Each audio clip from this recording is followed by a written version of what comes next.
మించిపోతున్న తరుణంలో ప్రభుత్వం దఫదఫాల పేరుతో కాలయాపన చేయకుండా అందరికీ త్వరగా నిధులు అందించాల్సినటువంటి అవసరం ఎంతైనా ఉంది.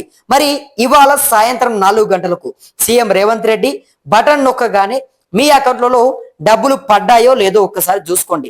ఎందుకంటే తెలంగాణ రాష్ట్ర వ్యాప్తంగా చాలా మంది రైతన్నలకు డబ్బులు పడకపోవడం అనేది ఒక ప్రధాన అంశంగా మారుతుంది.